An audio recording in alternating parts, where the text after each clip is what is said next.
Hi everybody, Lloyd Feinstein. I'm a career counselor and advisor, and let me give you my elevator pitch. What I do is I help executives like yourself to discover, define, and then articulate your value to a prospective employer. And I do that using what I think are the best concepts in the job market. And interestingly enough, most of them come out of sales and marketing. The nature of the problem that you're faced with is basically that it's a sales problem. And the interesting thing is we know how to solve sales problems. You apply sales solutions to the sales problem.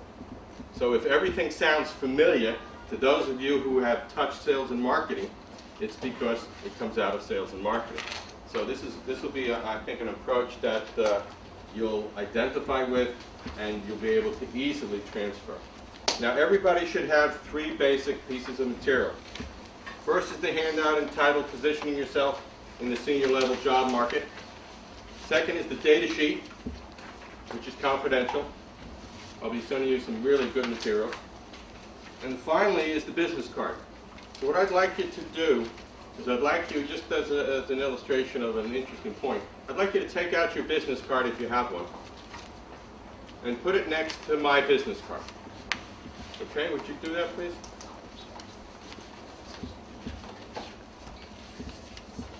Okay, once you have the 2 cards next to each other, would you turn the cards over? And one of the interesting things you're going to see is that you stopped selling and I'm still selling, including one of my mission statements, helping people to reinvent themselves. Your business card can be a mini resume. People don't have software to save resumes on their PC, but they do have software to save business cards, don't they? So the whole concept here is you have to learn to sell yourself. Interesting. I've been doing this now for 20 years. And I offer free consultation, as you see on the front of the handout. And everybody comes to me with the same 2 problems. It's absolutely amazing. It doesn't matter the industry, it doesn't matter the age, it doesn't matter the educational background. Everybody has the same 2 problems. The first problem is they don't know the product they're selling. The second problem is they don't know where they want to go next. So if you have those 2 problems, you're about average. And we're going to go into all of that in great detail. Now let me tell you first about the major problem you're going to have in the job search, or you're currently wrestling with. And this problem will exist right here in the classroom, and that is, how do you deal with the information that you hear? I'm going to be saying a lot of things that are very unconventional. Why do you believe what I say versus what some of the books say? Now, I wrote a book in '82. And as I told you earlier, with 2 exceptions, everything in it is wrong. There are 280 books on resumes out there, currently, and all of them are wrong. I'll try to convince you of that this morning. The information you're getting from outplacement is wrong. The information you get from your neighbor who got a job using their resume style is wrong. So the question is, how do you evaluate any of this information regardless of the source? And here's the way you do it. You compare it against your experience. If what I say this morning makes sense, then I would hope that you would grab onto it and run with it. If it goes contrary to your experience, I expect your hand to go up. I expect you to challenge me on the concepts. I'm going to say a lot of things that go contrary to the conventional wisdom. Okay? Okay. And let me just ask everybody, turn off your cell phones, please. Okay? Just real quick. Yes? Why are some of the things you're going to convey with us go contrary to everything else? The question is, why does what I say go contrary, well, some of what I say go contrary to what everybody else is saying? Because it doesn't,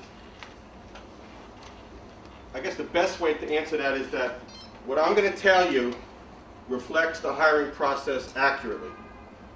The way it is practiced by the HR department. I'm going to tell you the information from inside the job market, rather than from somebody looking outside the job market. You follow me?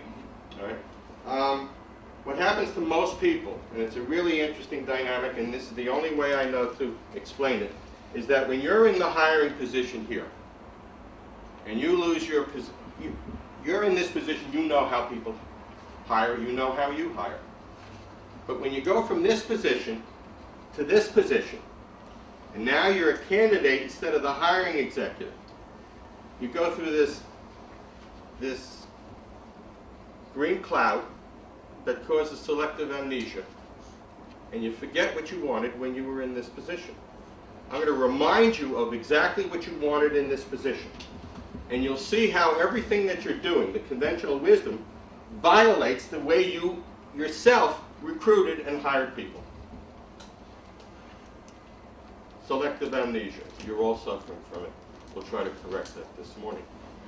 Okay, so if I say something that goes contrary, I expect you to challenge me, okay? All right. Let me read you two interesting quotes. One is from Madeleine Albright, the former Secretary of State. She was talking about the crisis in Yugoslavia, but it applies directly to your job search. She says, tactical energy in a strategic and conceptual void is a recipe for disaster. And that's exactly what you're doing. What most people do when they see the handwriting on the wall or they get laid off is they take a bad document and they update it. So now they have an updated bad document. And they immediately run out and contact their best networking contacts. You have absolutely no business talking to your best contacts. You don't know the product you're selling. It's not defined. And these people have no good sales collateral material to help you. So the net effect is your job search goes nowhere. Well, why should it go anywhere? You've got a bad document. You don't know what you want. You expect the hiring executive to manage your career? It doesn't work that way. If you don't know the product you're selling, you expect me, a complete stranger, to buy it? It doesn't work that way. And you know that. Second, this is from Gary Hamill, a British consultant who specializes in strategy. Comes from a fabulous article that you ought to get a hold of. It's called Strategy as Revolution. Harvard Business Review, July, August of '96, I believe.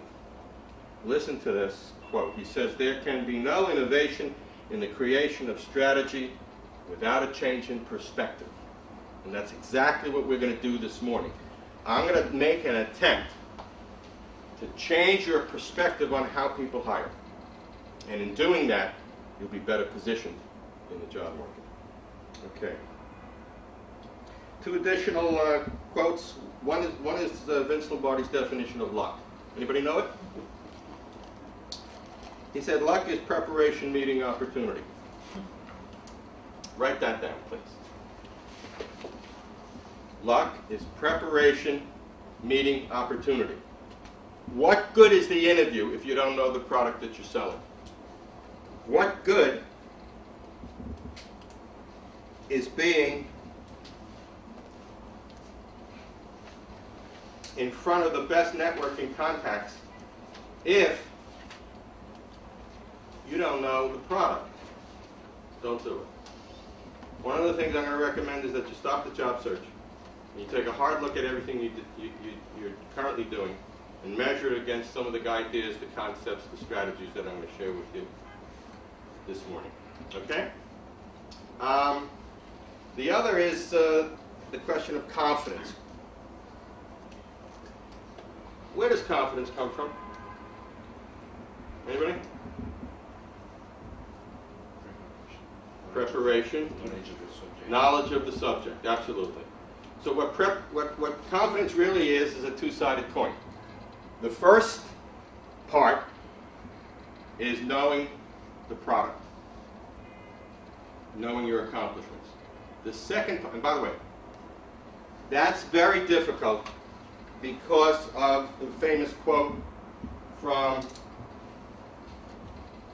Pogo, who said, "We met the enemy, and he is us." Abraham Lincoln was a little more eloquent. He says, "The attorney that tries his own case has a fool for a client." The one that I like best is from Phil Simms, the former quarterback for the New York Giants. He was quoted as saying the following. This is a sports writer from the Star-Ledger. He says, "Phil Simms knew that system as well as anyone, and he admits to having his share of problems learning the new coach's scheme." Quote, "It was terrible at first," he said. "It's not so much learning the new offense, it's forgetting the old one. That was by far the hardest thing," close quote. And that's the problem that you're faced with right now. It's not learning what I'm going to teach you here today. That's not the problem. The problem is, when you get into an interview, unless you go through a process to absorb this information, what you're going to do is what everybody does. You're going to retreat to the familiar, and you're going to wing it. And it's not going to work. So my recommendation is to grab onto these concepts and work hard at them so that you can erase the slate and rewrite on the slate with these new ideas. Okay.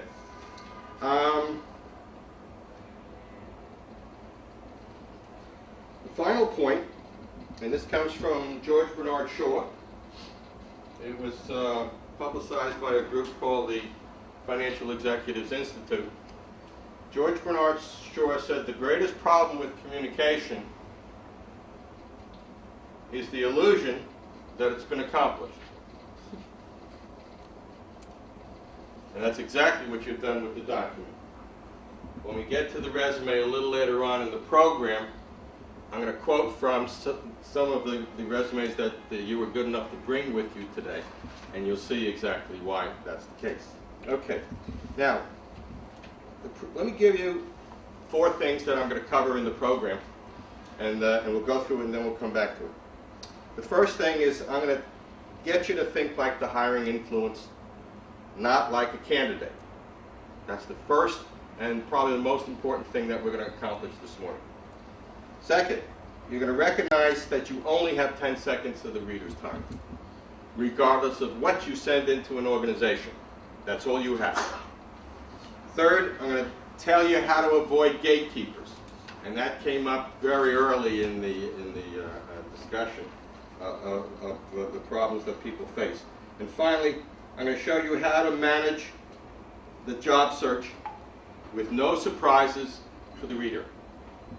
Because, and this is an important point that you probably don't understand, but as far as the reader of your resume is concerned, they see the document as a risk reduction document. And we're going to get into that a little later on. Okay? All right. Any questions so far? Okay. What I'd like to do is first go through a job search model that you have in your materials. There's basically 5 steps to the job search. Analyzing the product. That's yourself. Determining what the employer wants. Once you've done those 2 steps, you then combine the results. Now that you know what the employer wants, you're able to pick and choose your accomplishments to match the need of your audience.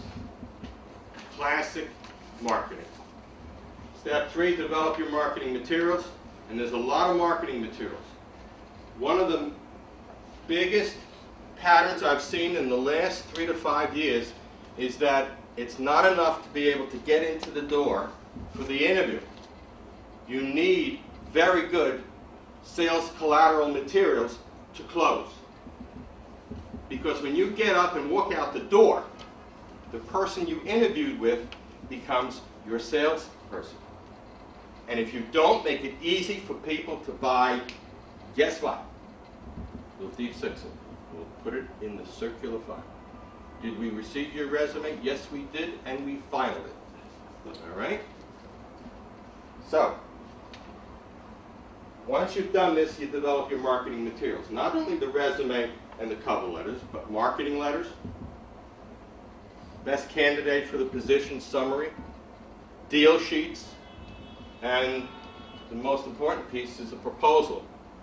I call it the get the job by doing the job proposal, usually 2 pages. And you need to develop these additional sales support pieces after a second interview. Okay? Once you have your marketing materials developed, targeted means that it's related specifically to an audience. I'm going to get to the audience shortly. Step 4 is very familiar. It's the campaign mechanics. There's only 4 ways you can look for work. There's the ads and the internet. And by the way, all the statistics say that the internet generates and fills 4% of the jobs at any point in time. So let me ask the group a question. Why are you spending 70% of your job search effort in front of the computer? It's educational. It's It's easy. educational. Yes, but it doesn't pay the bills. It's just easy. It's easy. Tells you who's hiring. Okay? I've heard that a lot of Excuse me. jobs on the internet though aren't real jobs. We have a question in the back. Yes. How about for the IT industry? Is that number skewed? Is that still 4%? It's skewed for the IT industry. Okay. There's no doubt about that. If that's the case, how do you Yeah. jive the fact that every headhunter after headhunter I talk to, Right. people I've known for 20 plus years, Right. who I consider to have a good head on their shoulders, Yes. will tell you that corporation after corporation, they're being told, we're filling all the jobs through the internet. They can't even get candidates in the door. Even on retained searches, after a period of time, they're being pulled off them. And the VP of HR decrees, we're going to do it through the internet because it's going to save money. Certainly a lot of the jobs are filled through the internet, but most of what the internet does is provide individual candidates, provides individuals that form the expectation of what is out there. But the statistics show that there's no more than 4 or 5% of the jobs filled. I've been doing this ever since '84. I don't know how long the internet's been around, maybe 8, 9 years or something like that. And I can tell you that I've only had one client at the senior level. He was a CIO that got a position off of the internet. One. I have 2. All right? I got my last one. Okay. Yes. I think it's important that you define what it means by getting a job off the internet as well. And the second point I was going to make was the positioning piece. Hiring off the internet to some people might be accepting resumes by email. And we hire off the internet in my company. We advertise. We do all kinds of other ways to generate the leads, but the leads typically come in through email, and that's how we get them. So I think it's important to think about it. Okay. Clearly, companies, HR departments can get an idea of the quality of the people out there, their pricing, etc., etc. But at the senior level, it still is either networking, direct mail, or recruiters. And don't underestimate recruiters, especially if you do their job for them, which is the whole approach I'm talking about this morning. We'll get into that a little later on. Yes? No, I was just Okay, going to good. say that my last position I got off of the internet, Okay. and it was a software company. Second way people find positions is through agencies. There's 2 types of agencies. You have the headhunters, also called the executive search consultants, also called retained search firms. They work like like attorneys. They work off of a retainer. They get paid up front. They do nothing on speculation. Those firms usually work on positions over $85,000. Under are the employment agencies. They do everything on speculation. Don't avoid agencies because they have these business relationships that you want to tie into. Now let me ask you a simple question. You're running a small company, all right? And as you built this company, you worked with an employment agency, not a headhunter. All of a sudden, you're at $70, $80 million and you need to hire a heavyweight. Who do you think the president of that company is going to go to? A complete stranger that does executive search or work with the employment agency? Probably the employment agency. He's going to work with the employment agency, even though the employment agency individual has never done executive search. Don't ignore those two groups. Okay. And the third way people find work is through what is called the hidden job market. 2/3, this is a great statistic, 2/3 of all positions at any point in time aren't advertised. And they aren't placed within an employment agency. How are they filled? Anybody? Networking. Right, the old boy and the old girl network. All right? But the other thing you should know, and I saw this twice as a personnel director, is that at any point in time, 2/3 of all the jobs were newly created. So if they're newly created, in whose head is the job? You're right. It's the senior executive. It's not HR. We'll get to that shortly. And then finally, networking is the final way that you obtain a position. The last part in the hiring model is the interview. You can do everything right. You get in the interview, you can't sell the product, you're not going to close. So one of the things I recommend that you do is you interview backward. I also recommend that you answer ads, any kind of advertisements from any source, backward. And you also network backward. You know the famous story about the out-of-town couple, never been to New York City, they get into a cab, and the wife says to the cabbie, how do we get to Carnegie Hall? And he turns around and looks at her and says, practice, lady, practice. You want to get good at the interview process? You don't interview with the best firms, the A firms. You interview first with your rehearsal firms, your C companies. Then you move up to the Bs, and then you move up to the As, which are your recitals. So therefore, when you're mailing to ads, take the ads and divide them into the 3 categories. The best companies, the okay companies, and the dogs. And interview with the dogs first. There's only one way to get good at interviewing, and that's the interview. There's only one way to get good at salary negotiation, and it's the exact same way. But you gotta get the interview. That's true. We're going to talk about how to get the interview. Okay. Now, let me ask the group this question. As far as the job search model is concerned, where do you think most people jump into the model when they see the handwriting on the wall or they get their pink slip? What do you think is the first thing everybody does? Look at the model. 4. Nope. The resume? Yep. 3. 3. Right here. Oh, I've got to update my resume. So they update a bad document, they throw it against the wall, it doesn't stick. Why? Because it's a bad document. And the reason it's a bad document is because it doesn't satisfy the need of the hiring executive. So, what I'd like to do now is I'd like to show you and go over the elements of a model on how people hire. Okay?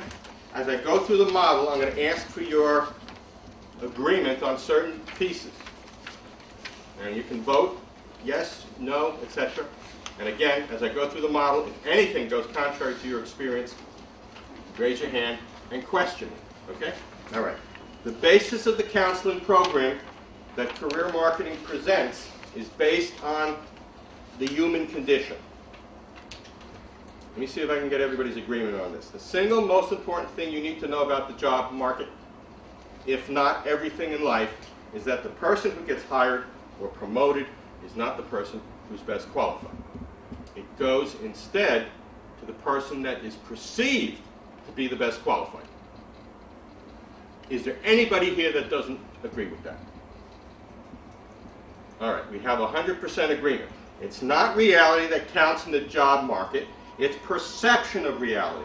And what's interesting, by working smarter, which I'm going to talk about this morning, and then working harder, you can outmarket the competition, regardless of age, sex, race, industry, physical condition, whatever prejudice you can think of. You can outmarket the competition, but you have to work smarter. I'll teach you those elements this morning. And then you have to work harder. Okay. From that concept, it's not reality but perception, flow 3 rules out of Sales and Marketing 101.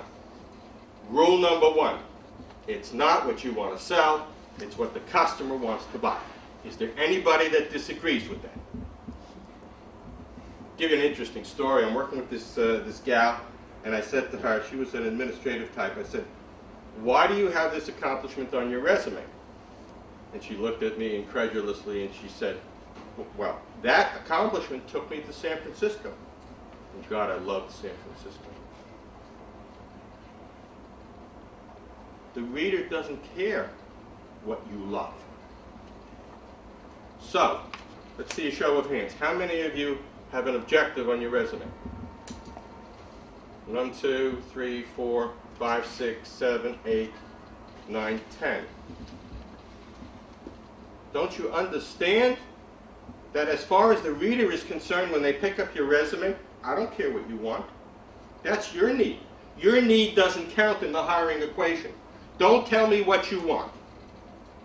I'll tell you what I need. Yes? I just want to question what you're saying. Go ahead. Because if you have done your homework and you have the, what I call the with me, the, Yes. you know, what's in it for me concept, then your objective should strike right at the heart of what their needs are. So, Okay. I don't know if I'm, All right. listen, I'm All right. sitting here, so I'm Okay. not doing everything right All right. either, All right. but The question is, if you've done your homework and you know what the hiring executive wants, which is quite an assumption, because most of the time they throw everything into the ad. Their musts, their preferred, and they come up with a document, and the last time there was a perfect candidate for this position was 2004 years ago. All right? They'll accept 60 or 70% of what's in the ad. You can't, if you talk to anybody in HR, they will tell you that hiring executives, especially at the senior level, hire based on the Supreme Court's definition of pornography. Anybody? You know what it is when you see it. I'll know it when I see it. Let me tell you an interesting story. One of my clients was a chief financial officer, and he got an interview with Marriott International in D.C. He interviewed for the comptroller position, which paid $400,000, and he interviewed for an hour and a half with the chief financial officer. And at the end of the interview, he noticed 2 patterns. Number 1, this individual had no idea how to conduct a professional interview. And that's one of the dirty secrets that HR won't tell you. When you move up the pyramid, the ability of senior management to interview goes right into the toilet. They are arrogant and they never go into a classroom to learn how to conduct a professional interview. So how do they recruit? They recruit based on gut. I'll know it when I see it, correct? All right. The lady from HR in the back agrees. All I can tell you is from my experience, that's exactly what happens. The second thing he noticed when he left the interview is that this executive took little or no notes. Now let me ask you a question. You're that person, you come out of the interview. What's left with this individual? His memory, an impression, the resume. Well, that impression will dissipate when he or she goes back to the office and there's 2 phone calls that are blinking, and there's 2 people sitting in front of his desk or her desk, and after a night's sleep. So that's the reason that sales collateral materials are so very important, because the hiring executive The individual that's going to make the decision to buy or not buy is really just winging it. And they're going by their guts. Give you another dirty little secret. Most senior level HR people are no better than line managers. That doesn't surprise me either, yes. I've got an interview tomorrow, the second interview after the phone interview. Right. A few days ago, with the CEO of a small company. We're going to talk about. What's the question? Are you going to talk about later on about Okay, body I will. language to make sure that I will provide. Now, this program is not the interview; that's a separate program. But I will provide an overview on how to better manage the interview process based on the concepts that we're going over this morning. Okay, so rule number one: it's not what you want to sell; it's what the customer wants to buy. Rule number two: make it easy for the customer to buy. If you don't make it easy for the customer, they're going to take your document, put it in the circular file. Okay. Yes? When you're speaking with Collateral materials. Yes. Okay. Okay. The question is, when we speak about collateral materials, what are we speaking about? Yes, we're speaking about any materials other than the resume. It includes the thank you letter. I'm going to talk to you later on about a thank you letter that can go anywhere from 2 to 7 pages. And people say to me, I don't understand. How in God's name do you write a 2-page thank you letter, let alone a 7-page thank you letter? How do you reconcile that with the comment you made before about the 10 seconds that we get when our resume is being screened? Good question. 10 seconds that you get when you're trying to make an appointment? Absolutely terrific. Okay. So, 10 seconds to get their attention. Sorry. The question is, how do you reconcile the 10-second window of opportunity that you have with the reader versus these long documents? We're going to go into that in great detail. If I don't answer it, please raise the issue at the end of the program. Okay. So the sales collateral materials are everything beside the resume. It's the thank you letter.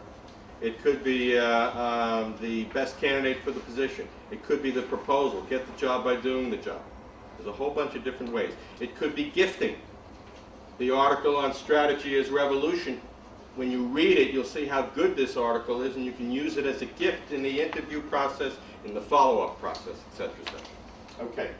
So it's not what you want to sell, it's what the customer wants to buy. Number 2, make it easy for the customer to buy. And number 3, who is your customer? Let's take a look at this in detail.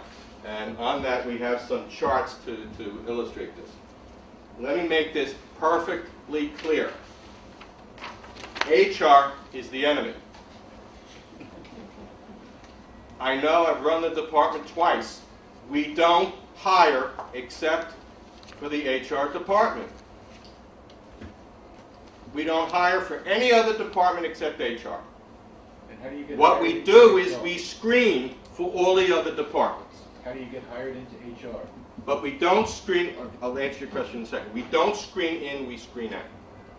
Now, as the gentleman is asking, if you want to work for HR, then HR becomes your hiring influence. And the question is, how do you get hired into HR? It's how you get hired into any of the areas that the audience is interested in. So let me continue with the concepts. Okay. Is there any questions regarding who your audience is? Well, I have one. If HR is the enemy, and the person that's going to be able to understand your resume, be able to evaluate your accomplishments, and if that is the hiring person, then why are you sending your materials to HR? You don't know who the hiring person is. You don't know who the hiring person is. Well, that's maybe the case, but that's not an excuse for sending your materials to HR. Sometimes you know you, but you cannot reach the only person you can reach is the HR. All I can tell you is your best friend in the job search is the reference librarian. Okay? Now let me give you an interesting concept. I'll tell it. Can you explain what you mean? What's a reference librarian? What is a reference librarian? That's a librarian that works in the reference part and they have every conceivable directory that you can want that'll identify any executive at any level. A lot of this is on CD-ROM, some of this is even online. Like for example, you can find out the top 4 executives at almost every company, public or private, by going on hoovers.com. Okay? Question, yes? In terms of not going to HR, something, you see something in more conventional means. Okay. Okay. Like Now, I out as HR, okay. you find the exec most likely to be filling that position. What's the risk in sending the proper material to the exec rather than Okay. HR? So the real question is, if you're going to avoid HR, who are you going to send it to and what's the risk of doing that? Okay. Let me answer that question. First of all, a lot of companies, Johnson & Johnson included, insist that your material go through their website. Now, anything that goes into their website is going to go into something called the HRIS, which is the Human Resources Information System. And you're going to get buried. So my recommendation is that if you want to write to HR, send hard copy to the hiring executive. Let me give you an example. I'm working at Cadence Industries, a $130 million company. I'm director of human resources. I get a resume that's sent to me from the president, who's also the chairman, and he says, Lloyd, take a look at this individual, and he signs it Shelley. Well, you know what happens when I get a resume from the chairman, and he says to take a look at this individual? I take a look at this individual. You know why? It's called cover your you-know-what. Because if I'm walking down the hall going to the cafeteria and I bump into the chairman, he's got only one thing that he can say to me, and that is, Lloyd, what'd you do with that resume I gave you? If I don't have a good answer, I'm in trouble. So guess what?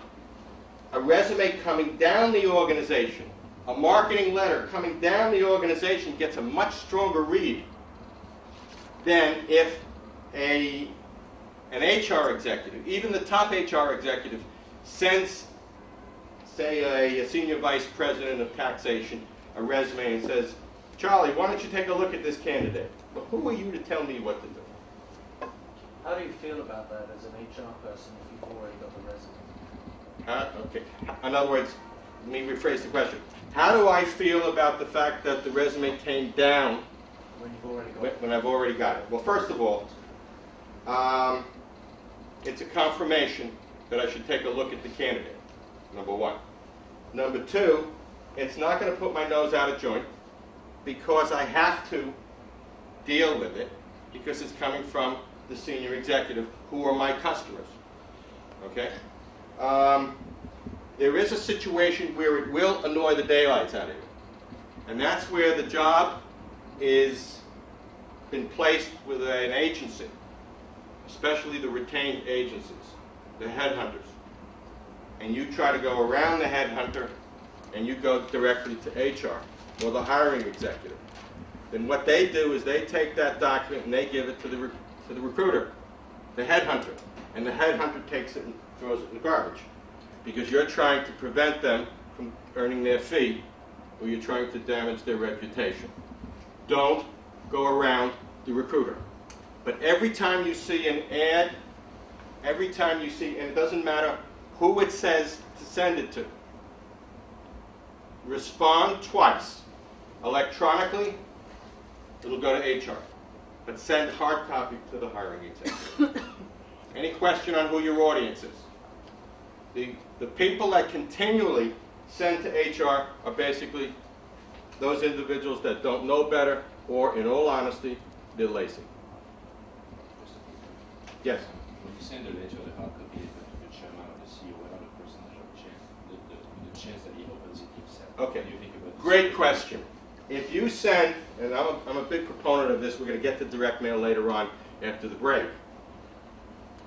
If you send, let's use Apple Computer, because I have a story based on a client I worked with who did public relations for 8 years in Japan, speaks it fluently, married a Japanese woman, came back to Jersey where I am.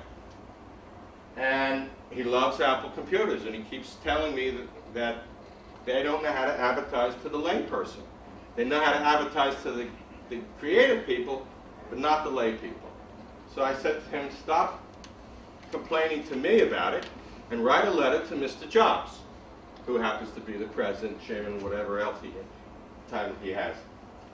So I finally got him to do it. We sent a one-page letter using the principles of direct mail that I'm going to share with you later.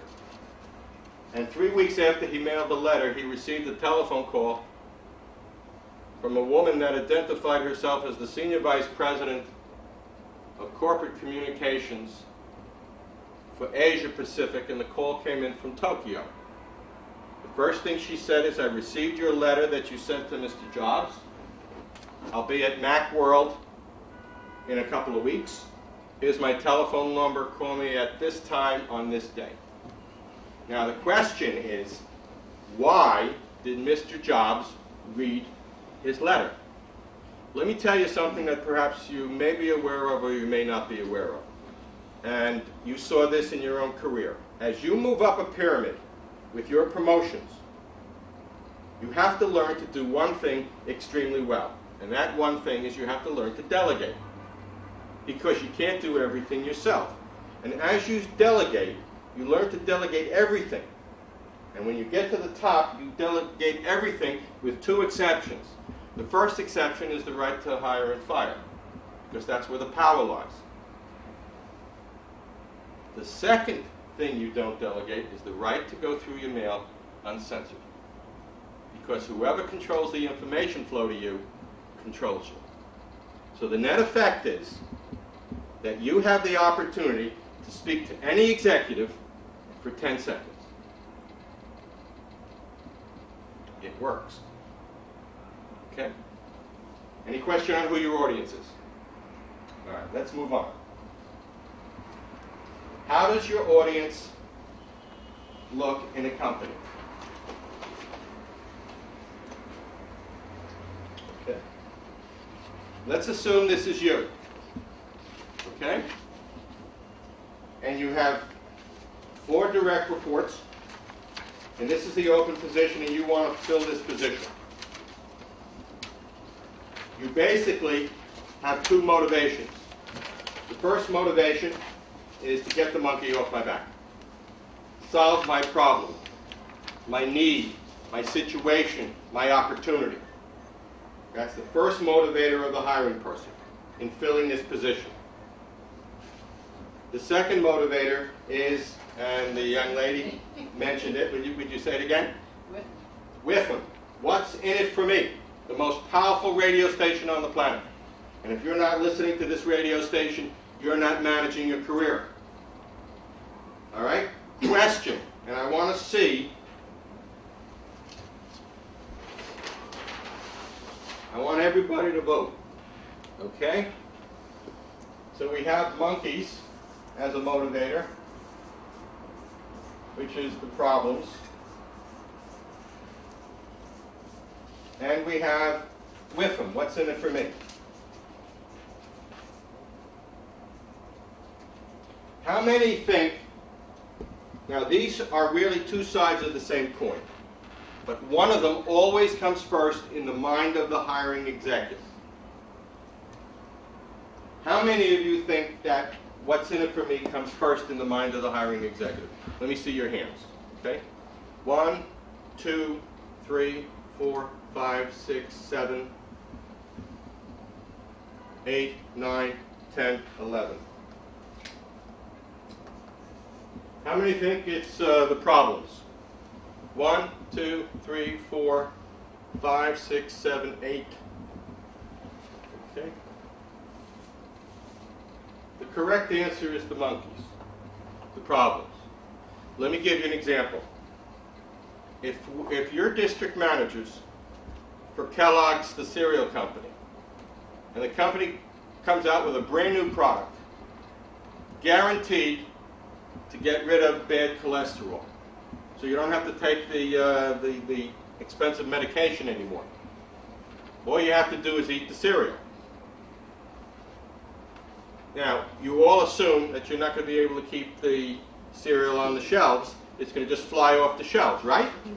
and you're going to see all of these bonuses and raises, etc., etc. But guess what? If you can't get shelf space in the mass merchandisers, in the supermarkets, in the Walmarts, you know what's going to happen?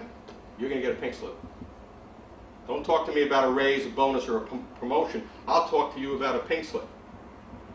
So the implication of this for the job search is enormous. That means that your hiring influence is not, I repeat, is not results-oriented. And they're not action-oriented. They're problem-oriented. There is only one issue in the job market at any point in time. Doesn't matter the economy, doesn't matter anything. The only issue in the job market is the monkeys, the problems on the hiring executive's back. So why are you talking about anything else? Because you're thinking like a candidate, you're not thinking like a customer. Can I, yes? interject before I hear? Maybe I'm just not clear on what you're saying. Because if I were to take what you're saying very literally, Yes. which is probably not what you mean, I would assume that you want a resume that says all the things I've done, rather than all the things I've accomplished. Because an accomplishment is a whiffle. Right. And what I do is a monkey. Your marketing materials. The question is, can the resume include everything? No. The resume, any of your marketing materials, have to demonstrate your ability to solve problems. Why is that not a whiffle? Because Why is that not an action? like I said, why it's not an action and why it's not a result will be discussed further when we talk about a specific communication methodology, which I call PAR, problem, action, result. We're going to talk about this issue in much greater detail, and I'm almost positive I'll answer the question at that time. Okay? I think I understand the confusion as well. Go ahead. Fixing the problem, surely. What is that? What is the underlying motivation? I'm going to get a promotion. I'm going to get a pay rise. I'm going to get status. I'm going to, which are the what's in it for me. Okay. How do I get those things by fixing the problems? Right. But in the communication situation you find yourself in, the reader is very skeptical, and they're not going to believe your results, and they're not going to believe your action. You'll see that as we go further. I'll give you some really interesting statistics. In fact, yes? you probably can't possibly understand the issues you were dealing with in any specific accomplishment in most cases, particularly if it's somebody screening for a hiring. Well, we're in agreement that the screeners are not your audience. Your audience is the hiring executive who understands what it takes to do these positions. Okay?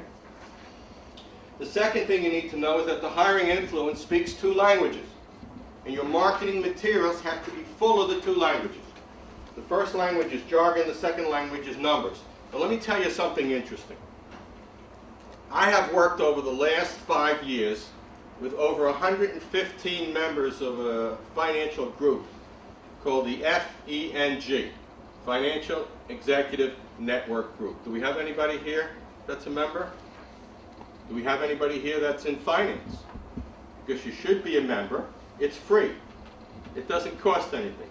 There's 17,000 members, and they're held together by a nightly email 5 out of 7 nights a week. It's fabulous. And I've worked with around 115 of these senior executives, and the one thing that drives me absolutely up a wall is that they don't use numbers.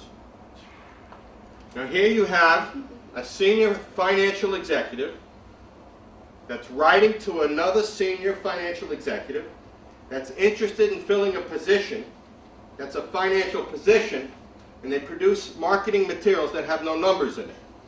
I haven't the foggiest idea where in God's name these people are coming from. The language of the hiring person is jargon and numbers. How can you not use numbers? Well, all I can tell you is they're thinking like a candidate. They're not thinking like the hiring executive. Your document has to be full of numbers. And it should be as accurate as possible. And don't round off. It's fantastic. In what is it, 5th grade, 6th grade, you're introduced to a long division, and nothing comes out even. Until you get into the job market and you have to create a resume, and then you create a resume and everything comes out even. And all the numbers look like they're phony. If there are any, don't do it. Any question on the hiring person? You understand their motivation. First and foremost, solve my problem. Make me look good. Help me get a raise, a bonus, a promotion. Okay? I think I would challenge your assumption that the hiring manager knows how to do all those jobs. I mean, He knows. A CIO might work for a CFO, for instance. I wouldn't like to see many CFOs in the CIO position. And vice versa. I've seen finance heads in charge of salespeople. That's wacko. You know, That's yeah, absolutely. You know, because you see this kind of stuff doesn't mean it works or it's right.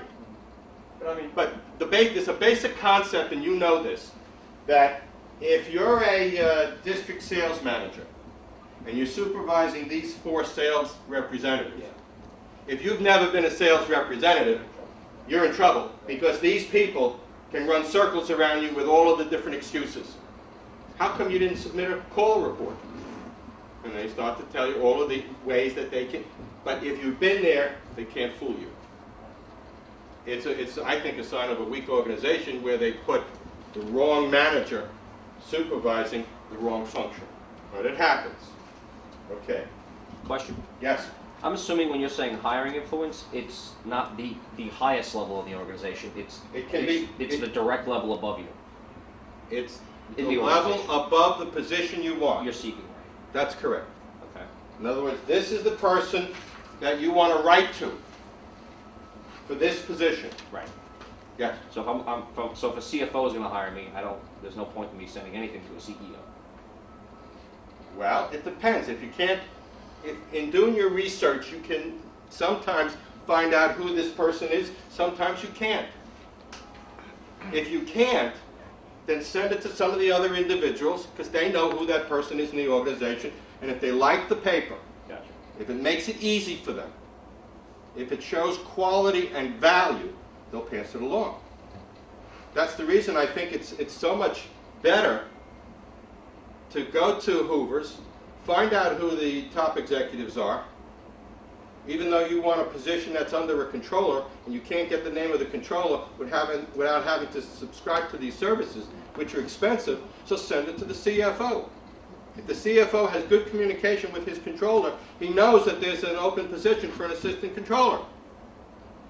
It's always much more powerful coming down the organization. Yeah, I've seen a concept called matrix marketing, which tells you that what you should be doing is identifying 5 people in that organization, a couple of levels above, and even perhaps a couple of levels on the same I agree level. with that. And at that particular point, tailoring your presentation to those positions and doing that. Absolutely. Now you've flooded that particular organization, if it's a target one. Now, a lot of people are hesitant in doing that because they don't know how it's going to be received inside the company. Well, number one, it says that you're persistent, right? And if you get 2 different referrals from 2 different individuals, that works to your advantage. Right. I worked with a woman that was a senior public relations executive, and she worked with me not because she wanted to get the resume, which is, I think, the best you'll ever see, but she worked with me because she wanted me as a sounding board, and she was going to do direct mail. So when we finished, she developed a proposal, a 2-page proposal, with the cover letter. And she researched her industry in the tri-state area, and there were only 47 PR firms. She did a mailing of 150 pieces all at the same time, which of course meant that she hit each of these outfits at least 3 times. All right? It generated 10 inquiries. One of the 10, I think around half of them interviewed her, one hired her. And no, she didn't worry about whether or not one person was going to look at it different than another. Excuse Okay. me, just before you Yes. do that, Sean, I'm sorry. Go ahead. I'm speaking too much, please. It's very interesting that you talk to going to the senior folks. Yes. And indeed, I have done that. Your question. Successfully. However, when that resume filtered down to someone that one might report to, Right. when the job was available, the wording and the commentary that got the senior management, the top management interest, Right. was the very threat to the people that interviewed me. And Okay. that's kind of why I was focusing Okay. on the what's in it for me section, because I think, All right. I don't know how to balance The those question two. is, if the document comes down from the hiring executive to lower levels, how do you deal with the fact that your wording in the document may be viewed at a lower level as a threat versus the higher level? Well, that means that you have to do a better job, and you have to be conscious of that issue during the interview. You have to talk specifically about the way you like to mentor the people you work with, including your boss, and that you're perfectly satisfied staying in this position X number of years. And no, I'm not a person that's ready to climb the ladder. You have to diffuse that issue with the hiring person. So you're saying do it verbally now? Absolutely. Don't expect the document to do that. All right, let's take a look at the rest of the hiring model. Now, there's two important concepts. Okay. First concept is what's the basis of the decision to hire? All right. When you send in your materials, there's only two issues that they're interested in. The first issue is, can you do the job technically? That's the first thing they look at in your document. That's the first thing they have to have an answer to. Can you do the job technically? Can you get the monkeys off of my back? If you can't do that, they will go no further with your document. But this is very interesting. The basis of hiring, the basis of the hire is only 20% technical. 80% of the hiring decision, most of the hiring decision, every level, every organization is chemistry, fit, personality. Do I like you? Do I trust you? Do I want to sit across the room each morning, drink a cup of coffee, and look at your face? It's that guttural. But they will never get to this issue, fit, chemistry, and personality, unless you can do the job from a technical standpoint. How do you deal with the fact that it seems that in most human resources departments, they want you to only be able to do that job. They don't want to know anything about other skills. If you have them, you're out. We are in agreement that HR is not your audience. It's not unfortunate. Well, everybody hires in their own image, and you know that because when you were in the executive position, you hired in your own image. You know why? Because it creates a certain comfort level. Jocks hire jocks. Ex-military types hire ex-military types. Easygoing, laissez-faire hire other easygoing, laissez-faire types. Any question on this? Okay.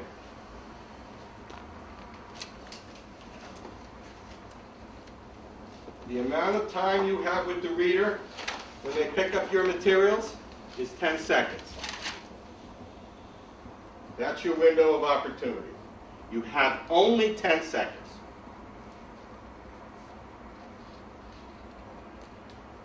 So why are you talking about your objective? You're wasting the 10 seconds you have with the reader. You either catch the reader's attention or it's over. Question in the back. What do we replace the objective with, or what do we put in the objective to grab their attention? I guess you're coming to that. We already did. What do they want? The question is, at the top of the resume, what are you going to cover? You're going to cover the two pieces of information that they want. They want to know first and foremost, within the first 10 seconds, can you do the job technically? If you don't answer that question, they toss it. I don't care if you fit. What good is it for you to come into my organization and fit in my department if you can't do the job technically? There's no purpose for me to even bother to try to figure out what you're like as a personality, because if you can't do the job technically, I won't even interview you. So what you have to do in the opening 2 paragraphs of your resume, that's the reason I tell everybody to stop and go back and redo your marketing materials, is you have to answer these 2 questions. Can you do the job, and will you fit?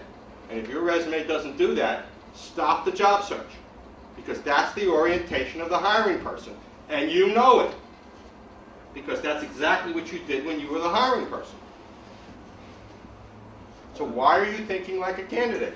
Because this is the first time you've seen this. I thought one of the assumption was the fact that you don't know.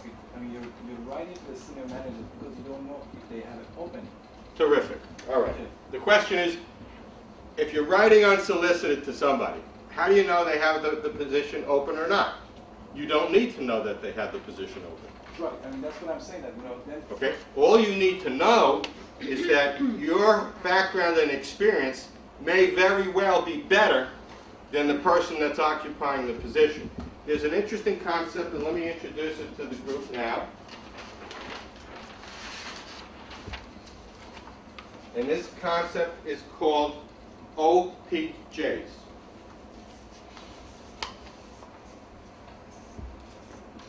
It's a derivation of the very famous concept of OPMs. What are OPMs? Other people's money. Other people's money. So what do you think OPJs are? Other people's jobs. You know that there's a standard deviation distribution of workers in any level. You have your A workers, you have your F workers, and you have people in the middle. And you know that you've been in the same position where you know you got to get rid of somebody, but you just can't get around to it. Maybe because you don't want to fill out the paperwork for HR and have to deal with them. Maybe you don't want to advertise. So, and the person's marginal, and maybe you'll let them hang in a little longer, and whatever the motivation is. But if you hit that person with a document that says in 10 seconds, I can do the job and I can fit in your organization, and you can make money and save money off of me. I can make you look good. I can help you get a raise, a bonus, or a promotion. You're going to call that person and bring them in. Even if you don't have the need right now, you'll save the document. And you know from your own experience that when you got a superior resume, you filed it away just in case. Yes? I don't quite understand how, if the 80% is so important, how you were supposed to tailor your, really the facts of your career to accomplish that. I understand that maybe you start with a summary of qualifications or whatever at the top. Right. That's a competency issue. Right. How then are you going to address the other 80%, which is more? Well, that's one of the things that makes my counseling unique. It's based on 360 feedback that my clients do with people that they've worked with in the past. Peers, subordinates, and coworkers. Let me tell you an interesting story. There's a group called the AIBC, which stands for the IABC, International Association of Business Communicators. These are corporate, we can take a break in 5 minutes. Okay. These are corporate communication types. Public relations, corporate communications, etc., etc. And I did a talk for this group, and I got the highest response in terms of people working with me from this one seminar than any other seminar I've ever done in 20 years. And as the third, fourth, fifth person kept coming in to speak with me, I kept asking them the same question. How come I'm getting such a tremendous response from this group, And I haven't gotten it from any of the alumni or other business groups that I've spoken to. And they all said the same thing, that they could research and write on any topic, regardless of its technical complexity, with one exception. You know what the exception was? Themselves. You're absolutely right. So, how do we build this into the document? We're certainly not going to use you because of Pogo, because of Lincoln, because of the Phil Sims quote. It's based on feedback from other people. It's part of the process that I use. Yes? I still have a question, I mean, because, you know, what you're going to be sending, I mean, can you do the job? I mean, there are different functions within a certain organization, so still, you know, you can't be that specific. You know, how can you be specific? How can you be specific is the question. Well, let me tell you. What most people don't understand is that what you do in your job, regardless of the kind of job that you do, is basically the same from company to company, from industry to industry. Let me give you an example out of the financial field. How many of you are in finance? Let me see your hands. We have 3 people, okay? Tell me if this is not accurate. It doesn't matter at what level you are in financial management. You do 5 things day in, day out. And it's what I call execution of the basics. That's what you're supposed to talk about in your resume. Not the fancy stuff, but execution of the basics. So let's take a look at the financial people. The first thing that they do day in, day out is accurate and timely financial reporting. The second thing is cash and working capital management. The third thing is accounting department and MIS department discipline, assuming that they have the MIS responsibility. 4, in good times, mergers and acquisition. And 5, in bad times, expense control. Now, the only thing I left out was the fancy stuff. And 1, paint by numbers, which is SEC reporting. Yeah, it's crazy. They want SEC reporting. You can give it to a clerk for crying out loud. So the key, and this is a major, probably one of the biggest problems everybody has. What do you include in the document? Well, let me just give you an example. Let's take Gordon. No, Bishop? Bishop, okay. Bishop, how long have you been in the job market since college? Or graduate school? How long have I been in the job market? Yes. How long have you been working? Years. How many? 30? 30 years. 30 years, okay. Now, is it fair to say that each year you've had 10 good accomplishments? Yeah. That's a low number. Maybe less, but Okay, let's use 10. It's a nice round number, okay? Well, if you're going to include the 30, if you're going to cover the 30 years, that's 300 accomplishments. You can't get 300 accomplishments into a 2 or 3 page resume. By the way, at your level, the middle and the top of the pyramid, almost always I'm involved with developing 3-page resumes. By the way, the issue isn't the length of the document. The issue is what do you do with the 10 seconds? Is that clear? Okay. All right, so the way you cut that down, of course, is you concentrate in the last 10 years. So now we're only dealing with 100 accomplishments. So now the question is, and this is interesting, and I'll give you a hint as to the answer. Of the 100 resumes, Bishop, of the 100 accomplishments, which ones do you include in your 3-page resume and which ones don't you? I include about 15 or so. But how do you know? One-page resume. Okay, but how do you know which ones to include? That's the major problem. You try to tailor that to the job that you're going for. Okay, the problem with that, there's a tremendous problem with that. The best cover letter is where you take the ad and you analyze it, and you have the left-hand column of their issues, and the right-hand column where you match it. The problem with customizing the cover letter and the problem with customizing the resume is that it's a form of punishment. And you know it. So what happens is, the first day you get 10, 12 out. The second day you get 8 out. The third day you get 3 out. And by the end of the week you stop. That's not this is a numbers game. You don't know where the needle in the haystack is. You have to get large numbers of paper out. So what you do with the resume is you create a resume that talks about the results of your analysis of the want-ads. It's simple. It's a very simple concept. Collect a sample of ads in the same job description, minimum 10, and do a frequency analysis. What do they ask for, and what's the frequency? And that'll tell you what to put into the document. In the book that I co-authored 24 years ago,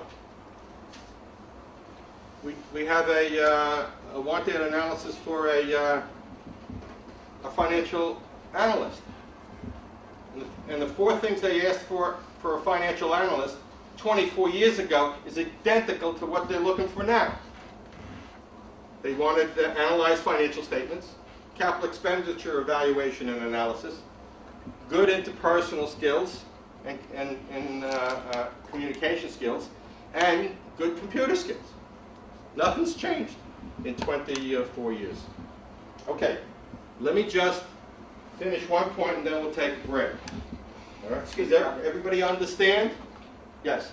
Can you cover can you include in the cover letter the main basics principle that you can do the job before the hiring process goes to the resume? Let me ask you a question. The question is, can you include the fact that you can do the job in the cover letter? Let me tell you something, a secret about cover letters. Understand you only have 10 seconds with the reader. Now, I'll give you an example, and this is from 3 years ago. Van Heusen Shirts in Bridgewater, New Jersey advertised in the Times and in the Journal for a CIO. It drew 6,000 resumes.